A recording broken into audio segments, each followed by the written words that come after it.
ఆమోసు గ్రంథము 3వ అధ్యాయము 7వ వచనం. తన సేవకులైన ప్రవక్తలకు తాను సంకల్పించిన దానిని బయలుపరచకుండా ప్రభువైన యెహోవా ఏమీయూ చేయడు. కీడైన మేలైన మన జీవితంలో జరగాలని దేవుడు ఉద్దేశించినప్పుడు ముందుగా దేవుడు ఆ విషయాన్ని బయలుపరుస్తాడు. శిక్షించాలి అనుకున్నాడు అనుకోండి, నీవు ఈ తప్పు చేస్తున్నావు కాబట్టి నిన్ను శిక్షించబోతున్నాను అనే విషయాన్ని దేవుడు బయలుపరుస్తాడు. ఆశీర్వదించాలని కోరుకున్నాడు అనుకోండి, నేను నిన్ను ఆశీర్వదిస్తాను కాబట్టి ఈ విధంగా నా సన్నిధిలో నడుచుకో అని చెప్తాడు. శపించాలి అనుకున్నాడు అనుకోండి, ఆ విషయాన్ని కూడా దేవుడు ముందుగా తెలియపరుస్తాడు. దేవుడు బయలుపరచకుండా అకస్మాత్తుగా మనకు తెలియకుండా దేవుడు ఏ కార్యాన్ని కూడా చేయడు. చాలామంది దేవుడు వారిని హెచ్చరించినా కూడా ఆ హెచ్చరికలు పెడచెవిన పెడతారు. మరికొంతమంది నేను నిన్ను దీవిస్తాను అని దేవుడు చెబితే ఆ మాటను కూడా నిర్లక్ష్యము చేస్తారు. నీవు శపించబడతావు అని దేవుడు చెప్పాడు అనుకోండి, అలాగేం జరగదులే, ఇవన్నీ కూడా గాలి మాటలు, పాస్టర్ గారు ఏదో అలాగునా చెప్పేశారు అంటారు. తన ప్రవక్తల ద్వారా, తన సేవకుల ద్వారా దేవుడు ఎందుకు మాట్లాడుతున్నాడు అంటే, శిక్షిస్తాను అంటే ఆ శిక్ష నుండి తప్పించుకునే విధంగా మనము మార్పు చెందుతాము అని దేవుడు మాట్లాడుతున్నాడు. మిమ్మల్ని శపిస్తాను అని దేవుడు హెచ్చరిస్తే మన హృదయాల్ని ప్రభు సన్నిధిలో కుమ్మరించుకొని పశ్చాత్తాపముతో కన్నీటితో మన పాపములన్నీ ఒప్పుకొని విడిచిపెట్టినట్లయితే ఆ శాపము మన మీదకి రాకుండా దేవుడు చెయ్యాలని తన సేవకుల ద్వారా ముందుగా మాట్లాడుతున్నాడు. మన ఎలా దేవుడు ఎటువంటి ఉన్నతమైన ఉద్దేశాలు కలిగి ఉన్నాడో ఆ ఆశీర్వాదాలు మనము పొందుకోవాలి అని దేవుడు ముందుగా మనతో మాట్లాడుతున్నాడు. శిక్ష గురించి భయపడటం లేదు, శాపాను గురించి పట్టించుకోవటం లేదు, ఆశీర్వాదాలు ఇస్తాను అన్నా లెక్క చేయటం లేదు. దీనంతటికి కారణం ఏంటో తెలుసా? అవిశ్వాసం. దేవుని మాట మీద నమ్మకము లేదు. అందుకే భయపడటం లేదు, వణకటం లేదు, దేవుడు సెలవిచ్చినట్టుగా జీవించటం లేదు. ఆమోస్ అనే ప్రవక్త యూదా రాజ్యానికి చెందినవాడు. కానీ ఈ ప్రవక్తను దేవుడు ఉత్తర రాజ్యానికి పంపించాడు. దక్షిణ రాజ్యములో ఉన్నటువంటి ప్రవక్తను దేవుడు ఉత్తర రాజ్యానికి పంపించాడు. ఆ రాజ్యంలో ప్రజలు దేవునికి విరోధముగా జీవిస్తున్నారు, ఆర్థికంగా బాగున్నారు, ధనవంతులు పేదవారిని దోచుకుంటున్నారు. రాజ్యములో దేశములో సామాజిక న్యాయం అన్నది లేదు, విచ్చలవిడితనం ఎక్కువైపోయింది. తండ్రి కొడుకు ఒకే స్త్రీతో పాపం చేసేటువంటి భయంకరమైన పాపము ఆ దేశంలో ఉంది. దేవుడు ఈ దుస్థితిని చూచి తను సహించుకోగలడా? ఆయన చెప్పకుండా అకస్మాత్తుగా వీరిని నాశనం చేయగలడు. కానీ దేవుడు ప్రేమ గలవాడు కనుక వారిని హెచ్చరించాలి. నేను మిమ్మల్ని శిక్షిస్తాను అని మొదటగా వారికి తెలియపరచాలనే ఉద్దేశంతో దేవుడు ఆమోసును ఈ 10 గోత్రాల వారి దగ్గరికి పంపించాడు. చాలామంది ఆమోసును అంగీకరించలేదు. ఇతడు మాకు విరోధంగా మాట్లాడడానికి వచ్చాడు, మేమంటే ఇతనికి కిట్టదు, మా దేశాన్ని చెడగొట్టడానికి వచ్చాడు, రాజుకి వ్యతిరేకంగా ఈ ప్రజలకు వ్యతిరేకంగా ఈయన మాట్లాడుతున్నాడు అని వారు అనుకున్నారు. కానీ దేవుడు ఇతన్ని పంపించాడు. మనము మార్పు చెందకపోతే దేవుడు మనలను శిక్షిస్తాడు అనేటువంటి భయం మాత్రం వారిలో లేదు. ఎన్నిసార్లు గద్దించినా లోబడకపోతే ఆ వ్యక్తులు హఠాత్తుగా నాశనం అయిపోతారు అని దేవుని వాక్యం సెలవిస్తుంది. దేవుడు మనతో మాట్లాడుతుంటాడు, అయినా కూడా భయం ఉండదు, వణుకుండదు. కొంతమంది వారికి అనుకూలంగా వాక్యాలని అన్వయించేసుకుంటారు. ఒక పాస్టర్ గారు ఒక విశ్వాసితో మాట్లాడుతూ, మీరు అలా చేయకూడదండి, దేవుడు మిమ్మల్ని శిక్షిస్తాడు, దేవునికి భయపడి మీరు మార్పు చెందండి అంటే ఆయన ఏమన్నాడు తెలుసా? పాస్టర్ గారు, దేవునికి మీకంటే నేనంటేనే ఇష్టము అన్నాడట. ఎందుకు అలా అంటున్నామంటే, ప్రభు పాపులను ప్రేమిస్తాడు కదండి. నేను పాపాలు చేస్తున్నందుకు దేవుడు నన్ను శిక్షించడు, దేవుడు నన్ను అర్థం చేసుకుంటాడు. మీరు అర్థం చేసుకోకపోయినా దేవుడు మాత్రం నన్ను అర్థం చేసుకుంటాడు అని వాక్యాన్ని ఎలా ట్విస్ట్ చేస్తాడో చూసారా? వాక్యాన్నే మార్చేస్తున్నారు అంటే ఏమండి, దేవుని యొక్క మనస్సు మీకు అర్థం కాలేదని అర్థం. దేవుని యొక్క గుణలక్షణాలు మీకు అర్థం కాలేదు, దేవుని స్వభావము మీకు అర్థం కాలేదు. వాక్యమే దేవుడు. వాక్యం చదువుతుంటే ప్రభు యొక్క హృదయం మనకి అర్థమవ్వాలి, కానీ ఎలాగోనో మార్చేసుకుంటున్నారు. చర్చిలో పాస్టర్ గారు ఒక భాష్యం చెప్తే మీలో మీరు వాక్యాన్ని చర్చించుకొని మరొక భాష్యాన్ని సంభాషించుకుంటున్నారు. ఎక్కడికి వెళ్ళిపోతున్నారు? ఏమైపోతారో మీకు తెలుస్తుందా? ఏదో ఒక రోజున హఠాత్తుగా దేవుని శిక్ష మన మీదకి వచ్చేస్తుంది. పేతురు ప్రసంగిస్తుంటే హృదయంలో నొచ్చుకొని వారు రక్షణ పొందటానికి ముందుకు వచ్చారు. యేసు ప్రభు వారు ఒక పరిసయ్యుని ఇంట ఉన్నప్పుడు ఒక స్త్రీ వచ్చి కన్నీటితో ప్రభు యొక్క పాదాలని కడిగింది. దేవుడు మనల్ని హెచ్చరిస్తున్నప్పుడు ఇటువంటి మార్పు కానీ రాకపోతే ఏదో ఒక రోజున దేవుడు కఠినంగా మనల్ని శిక్షిస్తాడు. ఆ శిక్షకు కూడా లోబడకపోతే శపిస్తాడు. అది ఎంతో ప్రమాదకరమైంది. కనుక దేవుడు దేన్నైతే సంకల్పించాడో తన సేవకులైన వారికి బయలుపరచకుండా దేవుడు ఏది కూడా చెయ్యడు. అంటే అర్థం ఏంటో తెలుసా? ఎవరి జీవితంలో అయినా కూడా దేవుడు ఒక శిక్షను కానీ, ఒక శాపాన్ని కానీ, ఒక ఆశీర్వాదాన్ని కానీ ఆయన వారి జీవితంలోకి అనుమతించబోయే ముందుగా దేవుడు వారిని గురించి మాట్లాడతాడు. ఆమోసు గ్రంథము 7వ అధ్యాయం 10వ వచనం. అప్పుడు బేతేలులోని యాజకుడైన అమధ్య ఇశ్రాయేలు రాజైన యరొబామునకు వర్తమానము పంపి, ఇశ్రాయేలు మధ్య ఆమోసు నీ మీద కుట్ర చేయుచున్నాడు. 11వ వచనం కూడా చదువుకుందాం. యరొబాము ఖడ్గము చేత చచ్చుననియు ఇశ్రాయేలీయులు తమ దేశమును విడిచి చెరలోనికి పోవుదురనియు ప్రకటించుచున్నాడు.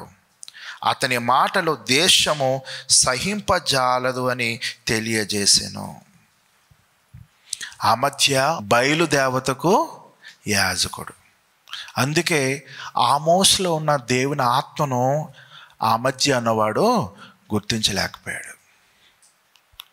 వీళ్ళకి రాజకీయంగా కలిసి వచ్చేవి ఉన్నాయి కనుక వీరు ఎవరిని సపోర్ట్ చేస్తున్నారు?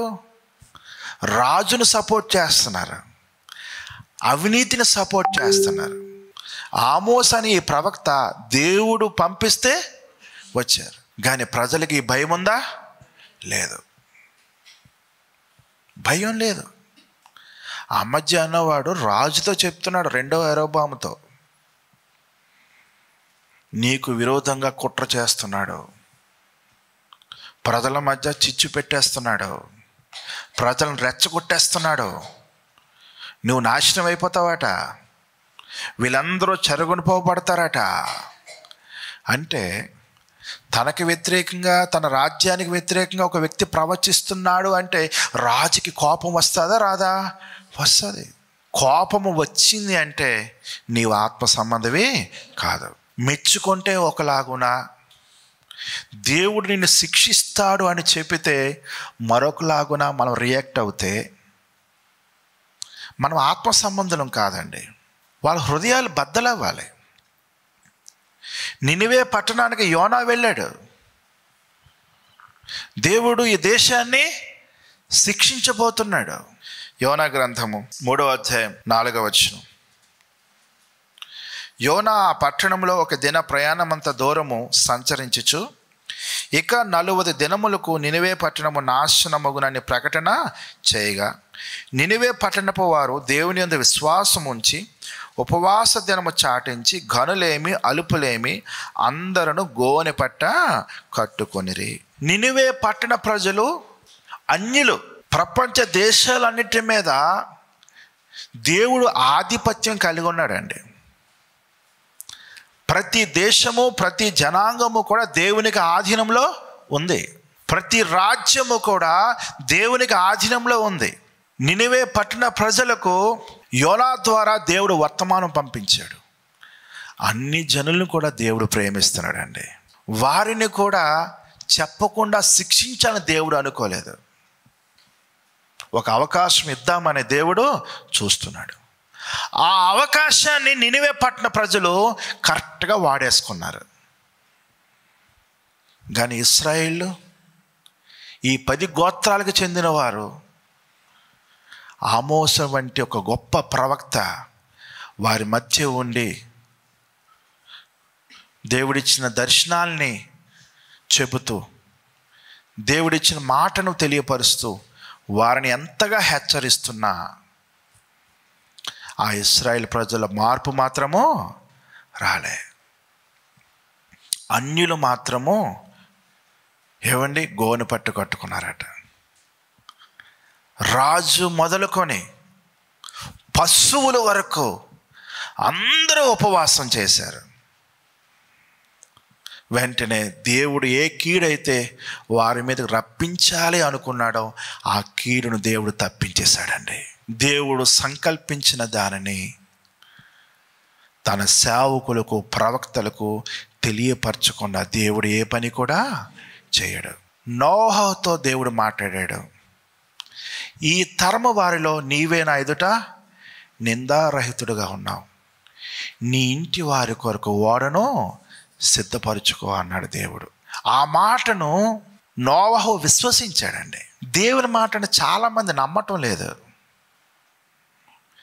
దేవుడు ఒకటి చెప్తే మరొక విధంగా వారి జీవితాన్ని ప్లాన్ చేసుకుంటున్నారు. దేవుడు ఏ మార్గంలో నీవు వెళితే ఆశీర్వదిస్తాను అని చెప్పాడో ఆ మార్గంలో నడవకుండా నీ స్వబుద్ధిని ఆధారం చేసుకొని నీ సొంత మార్గంలో నీవు నడుస్తూ దేవుడు నన్ను ఆశీర్వదిస్తాడని నువ్వు భ్రమలో ఉంటున్నావు. మోసపోకుడి, దేవుడు వెక్కిరింపబడడు. నీవు ఏది విత్తుతావో అదే కోస్తావు. ప్రభు ఏం మాట్లాడారు? మన కొరకు దేవుడిచ్చిన దర్శనాలు ఏమిటి?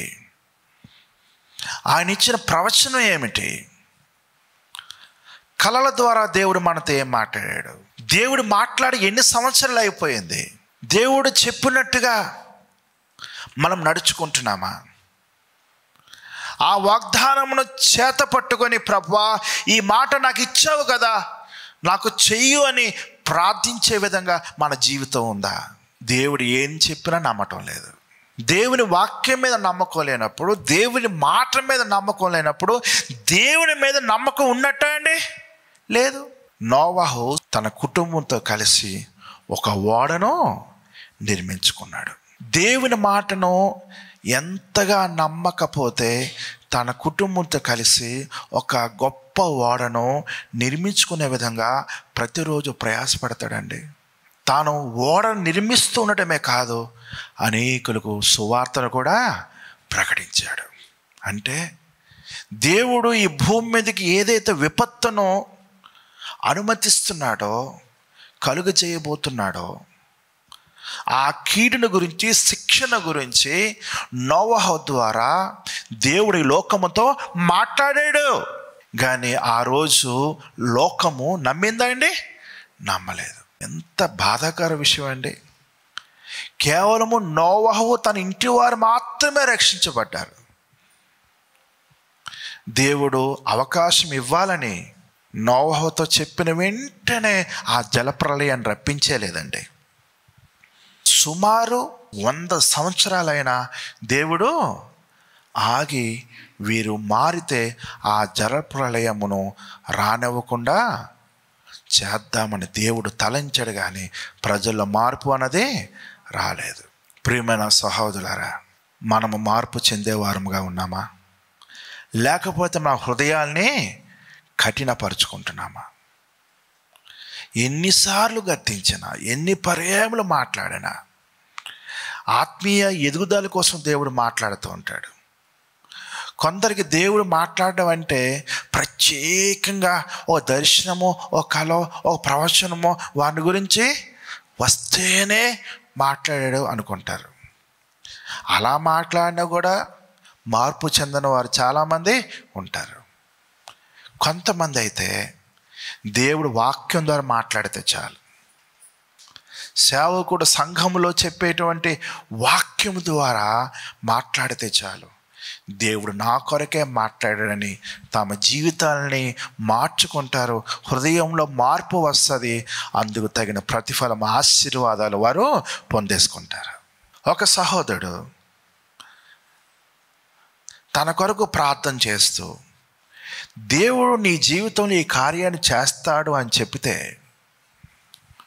ప్రభువా నీ సేవకుని నోటి నుండి ఈ మాటను పలికించావు కాబట్టి నాకు ఈ కార్యాన్ని చెయ్యు అని ఆ కార్యం జరిగే వరకు కూడా ప్రతిరోజు కూడా ప్రార్థిస్తూనే ఉన్నాడు. ఆ మేలును తన జీవితంలో పొందేసుకున్నాడు.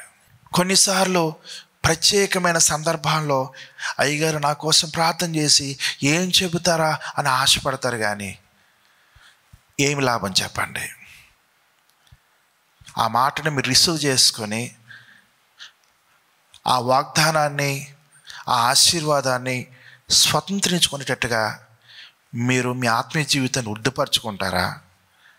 లేక మీ జీవితాన్ని మార్చుకుంటారా? మీ హృదయాలు మార్చుకుంటారా? లేక ప్రతిరోజు ప్రార్థన చేసుకుంటారా?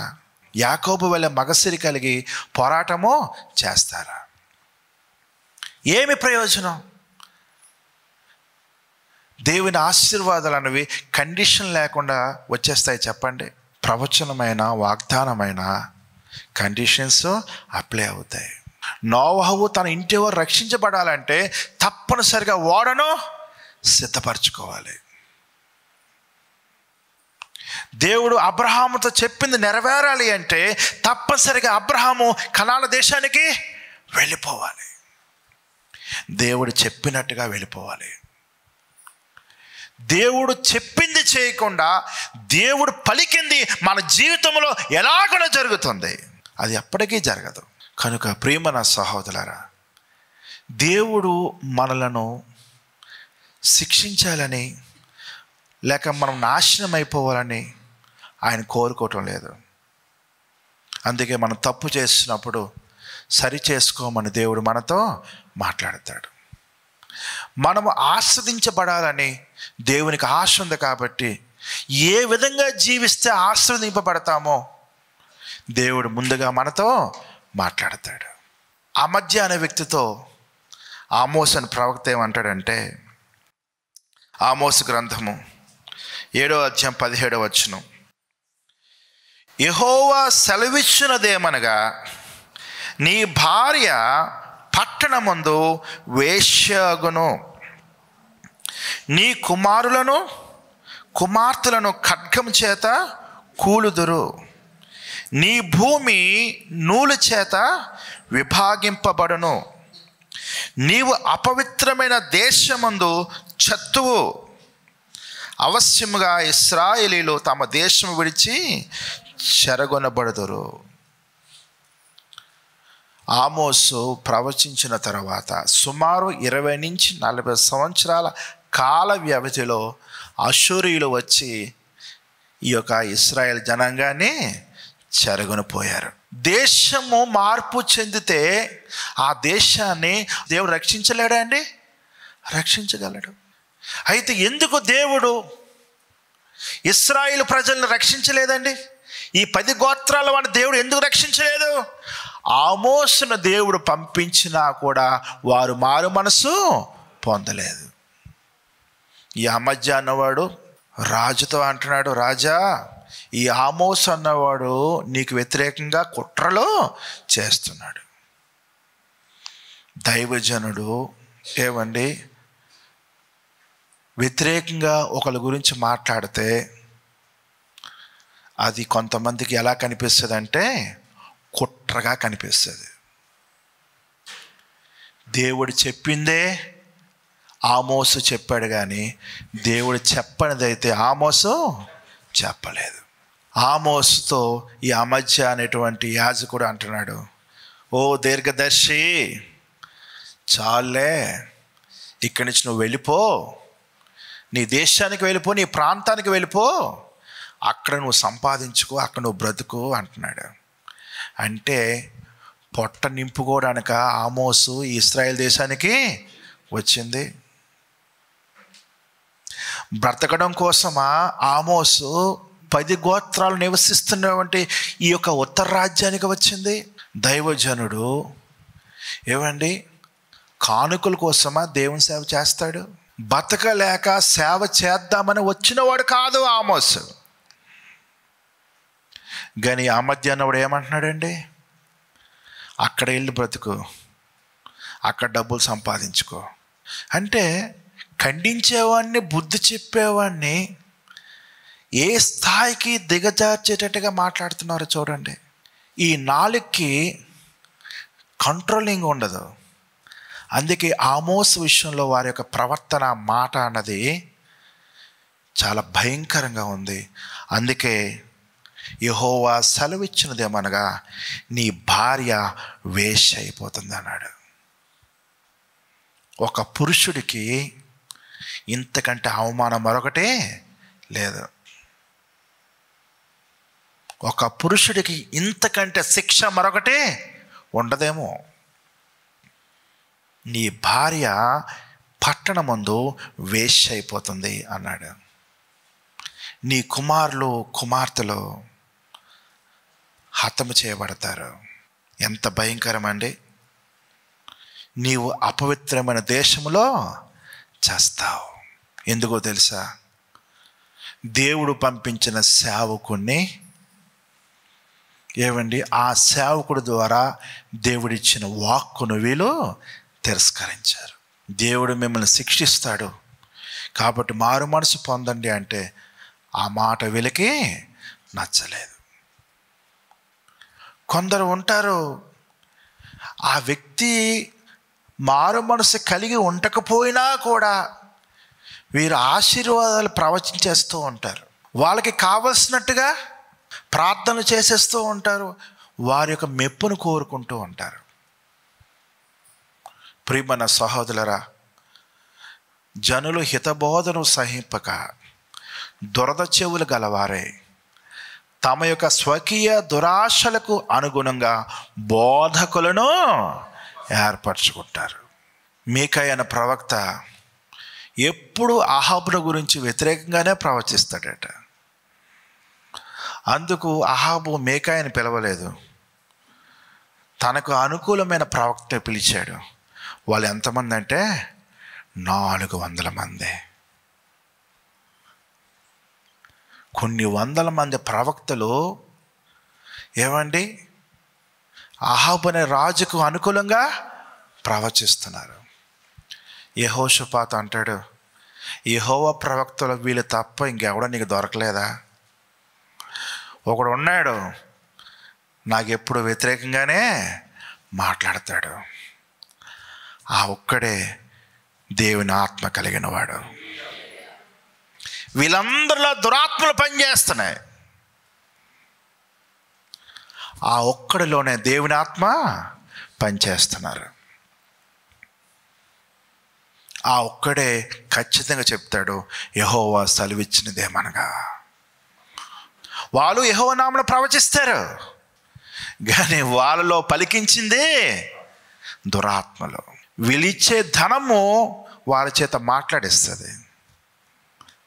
ఈ మీకైన ప్రవక్తలో మాత్రం దేవుని ఆత్మ మాట్లాడిస్తారు. ఆ మధ్యాహ్న వ్యక్తి సేవకుని ద్వారా దేవుడిచ్చిన వాక్కును వారు తిరస్కరించినందుకు, అంత మాత్రమే కాదు, వారు ప్రజల్ని రెచ్చగొడుతున్నారు. అవేం కాదు, అవేం జరిగిపోదు, మీరేమీ భయపడవలసిన అవసరం లేదని చెప్పి ఒక మొండి ధైర్యాన్ని పుట్టించారు. ఓ రోజు వచ్చింది, అష్షూరు రాజు వచ్చి వీళ్ళందరినీ కూడా చెరగనిపోయాడు. ఆమోసు ప్రవక్త చెప్పిందే యాస్టిజ్గా జరిగిపోయింది. అది ఇలా జరగాలని దేవుడు కోరుకున్నాడా? లేదు, కోరుకోలేదు. తాను ఏ కీడైతే వీళ్ళ మీదకి వచ్చేటట్టుగా దేవుడు సంకల్పించాడో మొదటగా తన ప్రవక్త ద్వారా తెలియపరిచాడు. ఆయన మారలేదు కాబట్టి దేవుడు వారిని శిక్షించాడు. సమూయేలు 2వ గ్రంథం 12వ అధ్యాయం 10-11 వచనం. నీవు నన్ను లక్ష్యము చేయక హిత్తీయుడగు ఊరియా భార్యను నీకు భార్య అగునట్లు తీసుకొని నందున నీ ఇంటి వారికి సదాకాలము యుద్ధము కలుగును. నా మాట ఆలకించుము. యెహోవానగు నేను సెలవిచ్చినదేమనగా, నీ ఇంటి వారి మూలముననే నేను నీకు అపాయము పుట్టింతును. నీవు చూచుచుండగా నేను నీ భార్యలను తీసి నీ చేరువానికి అప్పగించేదను. దావీదు పాపం చేశాడు.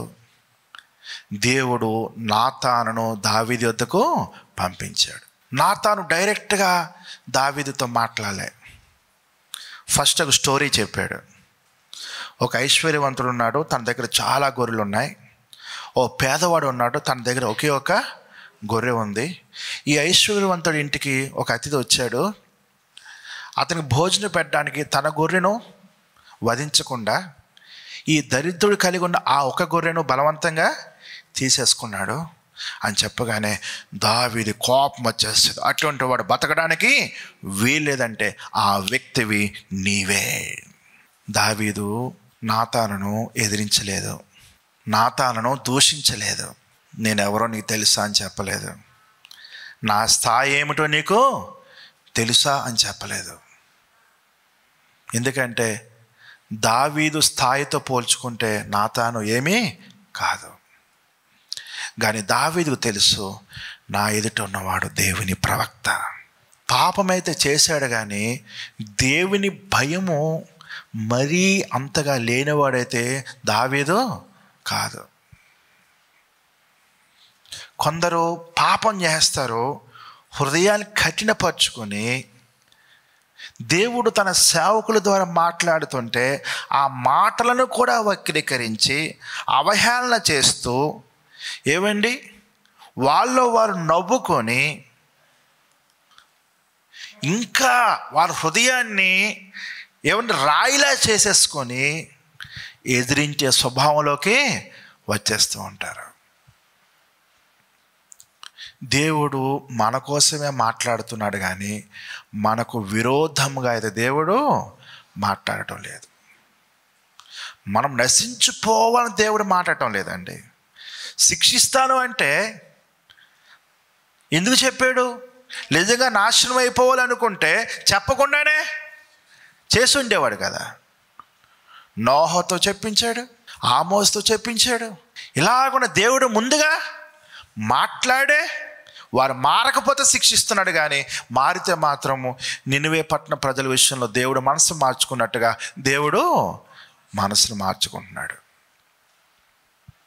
ఎంత మూర్ఖుడైనా పశ్చాత్తాపం నొందితే మాత్రం దేవుడు ఆ వ్యక్తిని క్షమించేస్తున్నాడు. పశ్చాత్తాపం నొందినప్పుడు ఆ వ్యక్తులను బట్టి దేవుడు సంతోషించి, చూసావా నా కుమారుడు ఎలా మార్పు చెందాడు అని దేవుడు మరలా అదే ప్రవక్తతో మాట్లాడుతున్నాడు. ఏ ప్రవక్తతో అయితే దేవుడు మాట్లాడి నేను శిక్షిస్తాను వెళ్ళి చెప్పు అంటే, ప్రజలు మార్పు చెందితే, ఆ వ్యక్తి మార్పు చెందితే మరలా ఆ ప్రవక్తతోనే దేవుడు తన సంతోషాన్ని పంచుకుంటున్నాడు. దావీదు శిక్షణ అయితే అనుభవించాడండి. ఫ్యామిలీ విచ్ఛిన్నమైపోయింది. కన్నబిడ్డలే తండ్రిని చంపాలనుకున్న పరిస్థితి, నైతిక విలువలు కుటుంబంలో పోయే, ఇవన్నీ శాపగ్రస్తమైన స్థితిగతులు. అయితే దావీదు ఈ కష్టాన్ని, ఈ శ్రమను, ఈ శిక్షను అనుభవిస్తూనే చాలా పశ్చాత్తాపం నొందాడు. ప్రభువా, నేను చేసిన పాపాల వలనే నా కుటుంబానికి ఈ శోధన వచ్చింది.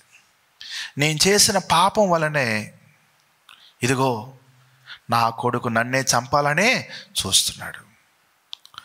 ఊరియా అనేటువంటి ఒక నీతిమంతుని నేను చంపించేశాను. తన భార్యను నేను మోహించాను, నా భార్యగా చేసేసుకున్నాను. ఎంత ఘోరమైన పాపం నేను చేశాను ప్రభా అని పశ్చాత్తాపంతో 51వ కీర్తన రాస్తాడండి. ఎంతో పశ్చాత్తాపం పొందుతాడు. అందుకే ఆ శ్రమలో దావీదు ఉన్నప్పటికీ కూడా ఏమండి, ఇరుకులో విశాలతను దేవుడు కలుగు చేస్తాడని వ్రాయబడి ఉన్నట్టుగా ఆ శ్రమలో దావీదు ఇంకా దేవునికి దగ్గరైపోయి తన యొక్క సంతానమే శాశ్వతంగా సింహాసనం మీద కూర్చుంటాడు అని, తన వంశావళిలోనే సృష్టికర్తని దేవుడు కుమారుడుగా వస్తాడు అనేటువంటి గొప్ప వాగ్దానాన్ని సంపాదించేసుకున్నాడండి.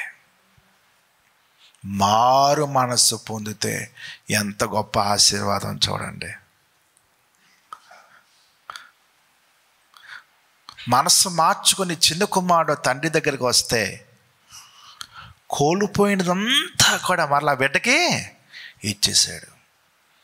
ఇంకెక్కువగా సంతోషించాడు తండ్రి.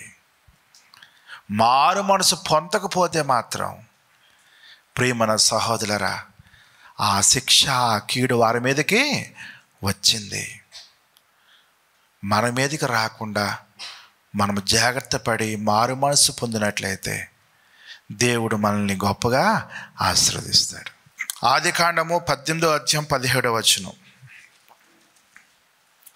అప్పుడు యెహోవా, నేను చేయబోవు కార్యము అబ్రహామునకు దాచెదనా. చూసారా దేవుని మనసు ఎటువంటిదో? సొదొమ గొమొర్రాల్ని దేవుడు నాశనం చేయబోతున్నాడు, కానీ దేవుడు అబ్రహాముకు చెప్పకుండా ఉండలేకపోయాడండి. కొంతమందితో దేవుడు సంఘాన్ని గురించి మాట్లాడుతూ ఉంటాడు. అయ్యగారు, మాకు ఇలాగున కల వచ్చిందండి అని. అంచె దినముల యందు మనుషులందరి మీద నా ఆత్మను కుమ్మరిస్తాను అని దేవుడు అన్నాడు.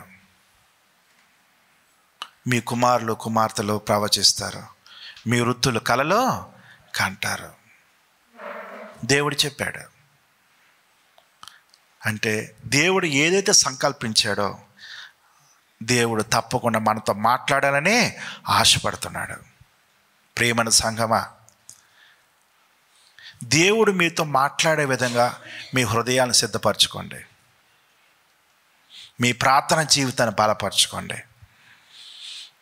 దేవుడు తరచుగా మీ అందరితో మాట్లాడతాడు. సంఘాన్ని ప్రేమించేవారు అనుకోండి, సంఘాన్ని గురించి దేవుడు మాట్లాడతాడు. సేవకుల్ని ప్రేమించేవారు అనుకోండి, దైవజనుల గురించి దేవుడు మాట్లాడతాడు. మీరు ఎవరినైతే ప్రేమిస్తున్నారో వారిని గురించి దేవుడు మాట్లాడతాడు.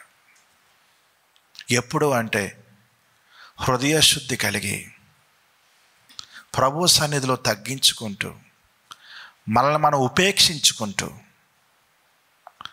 నిత్యము ఎవరైతే ప్రార్థనలో ఉంటారో దేవుడు వారితో మాట్లాడతాడండి. 25:14 యెహోవా మర్మము ఆయన యందు భయభక్తులు గల వారికి తెలిసి ఉన్నది, ఆయన తన నిబంధనను వారికి తెలియజేయును. దేవుని యొక్క సీక్రెట్స్ ఎవరికి తెలుస్తాయట? ప్రభు యందు భయము భక్తి కలిగి ఉన్న వారికి. దేవుడు అంటే భయం లేదనుకోండి, మీతో దురాత్మలు మాట్లాడతాయి, దురాత్మలు మిమ్మల్ని ప్రలోభ పెట్టేస్తాయి. దేవుడు అంటే భయము భక్తి కలిగి ఉంటే దేవుడు తన యొక్క మర్మములను తెలియపరుస్తాడు. అబ్రహాం విషయం దేవుడు అంటున్నాడు, నేను చేయబోయే కార్యమును అబ్రహాముకు చెప్పకుండా నేను దాచేదనా? ఇది దేవుడు తనకు తాను వేసుకున్న ప్రశ్న. ప్రభు తనకు తాను వేసుకున్న ప్రశ్న ఇది. నేను ఇలాగా దాస్తానా? నో నో నో, అబ్రహాముకు చెప్పాలి అన్నాడు. అబ్రహాముకు చెప్తే అబ్రహాము లోతును గురించి వేడుకున్నాడు. దేవుడు అబ్రహాము కోరుకున్నట్టుగా లోతును తన కుటుంబాన్ని రక్షించాడు. ఇర్మియా గ్రంథము 29:11 నుంచి, నేను మిమ్మల్ని గూర్చి ఉద్దేశించిన సంగతులు నేను ఎరుగుదును, రాబో కాలమందు మీకు నిరీక్షణ కలుగునట్లుగా అవి సమాధానకరమైన ఉద్దేశములే గాని హానికరమైనవి కావు. ఇదే యెహోవా వాక్కు. మీరు నాకు మొర్రపెట్టుతురేని, మీరు నాకు ప్రార్థన చేయించు వత్తురేని, నేను మీ మనవి ఆలకింతును. మీరు నన్ను వెదకిన ఎడల, పూర్ణ మనసుతో నన్ను గూర్చి విచారణ చేయునెడల మీరు నన్ను కనుగొందురు. దేవుడు శిక్షించాడు. ఆయన ప్రజలు చెరగను పోబడ్డారు. అయినా దేవుడు వారికి ఒక నిరీక్షణ కలుగు చేస్తున్నాడు. ఇప్పటికైనా మీరు మార్పు చెందినట్లయితే మీ ఎడల నేను కలిగిన ఉద్దేశాలు క్షేమకరమైనవి, సమాధానకరమైనవి. మీరు నాకు ప్రార్థన చేయండి, నన్ను వెతకండి, మీరు నన్ను కనుక్కుంటారు. అప్పుడు ఈ భూ దిగంతముల వరకు మీరు ఎక్కడికి చెదరిపోయినా మరలా మిమ్మల్ని ఈ దేశానికి తీసుకుని వస్తాను అంటున్నాడండి. అయితే కొంతమంది భక్తులు దేవుని యొక్క వాగ్దానాన్ని నమ్మి దానియేలు ప్రార్థన చేశాడు, నెహెమ్యా ప్రార్థన చేశాడు. ఇలాగున్న దేవుడు కొంతమంది నాయకులను లేపాడు. ఈ నాయకులను బట్టి మిగతా సాధారణ ప్రజలు కూడా దేవుని తట్టు తిరిగారు. వారందరూ దేవుని కనుగొన్నప్పుడు దేవుడు ద్వారములు తెరిచి ప్రజలందరూ కూడా మరలా తమ స్వదేశానికి వచ్చేటట్టుగా దేవుడు కార్యాన్ని చేశాడు. దేవుడు తాను కలుగు చేయు శిక్ష గురించి, శాపాను గురించి తన ప్రవక్తల ద్వారా ముందుగా మాట్లాడాడు. వారు లోబడకపోతేనే దేవుడు వారిని శిక్షించాడు. కొంతమంది మార్పు చెందితే దేవుడు పలికిన మాటను ఆయన వెనకకి తీసుకున్నాడు. కొంతమంది విషయంలో నేను నిన్ను ఆశీర్వదిస్తానని దేవుడు చెబితే ఆ మాటను వారు సీరియస్గా తీసుకొని అప్పటి నుంచి వారు ఆత్మీయ జీవితంలో భక్తి శ్రద్ధలతో వారు నడిచినప్పుడు, జీవించినప్పుడు, ఆత్మీయ ఎదుగుతున్నప్పుడు దేవుడు పలికింది వారి జీవితంలో జరిగిపోయింది. అబ్రహామును పిలిచాడు, నేను దీవిస్తానన్నాడు. అబ్రహాము దేవుడు చెప్పినట్టుగా చేసినప్పుడు దేవుడు అబ్రహామును ఆశీర్వదించాడు. యోసేపుతో దేవుడు మాట్లాడాడు. దేవుడు చెప్పినట్టుగానే దేవునికి భయపడి యోసేపు నడుచుకున్నాడు. ఐగుప్తు దేశానికి యోసేపు ప్రధానమంత్రి అయిపోయాడు. చిన్న వయస్సులోనే దేవుడు దావీదుతో మాట్లాడాడు ప్రవక్త అయిన సమూయేలు ద్వారా. అప్పటి నుంచి తన జీవితాన్ని కాపాడుకొని ఆత్మీయ ఎదుగుతూ వచ్చాడు. 30 ఏళ్ళు వచ్చేసరికి ఇశ్రాయేల్ దేశానికి రాజు అయిపోయాడు. మరికొంతమంది అయితే దేవుని వాగ్దానం నమ్మలేదు, పెడచెవిని పెట్టేశారు, ఇష్టానుసారంగా జీవించారు. దేవుడు వారిని శిక్షించాడు, శపించాడు. కానీ దేవుడు వారికి ఇచ్చిన వాగ్దానాలు అయితే వారి జీవితంలో నెరవేర్చలేదు. కనుక ప్రభువు సంకల్పించిన దాన్ని తన ప్రవక్తలకు, తన సేవకులకు బయలుపరచుకున్నాను. ఏ పని కూడా చేయడు. దేవుడు చేయాలనుకున్నది మీతో చెప్పాడు, మీతో మాట్లాడాడు. మీరు నిజంగా సీరియస్గా తీసుకొని ఆత్మీయ జీవితంలో వృద్ధి చెందుతున్నారా? లేకపోతే శిక్షిస్తాడు అంటే పట్టించుకోకుండా కఠిన హృదయులై ఇంకా మొండిగా ఉన్నారా? లేదు, మార్పు చెంది దేవునికి ఇష్టలుగా మారుతున్నారా? ఒకసారి మిమ్మల్ని మీరు పరిశీలించుకోండి. మార్పు చెందితే దేవుడు శిక్షను తొలగిస్తాడు, శాపాన్ని రానివ్వడు, ఆశీర్వాదం దేవుడు ఇస్తాడు. దేవుడి మాటలు దీవించిన గాక. ఆమేన్.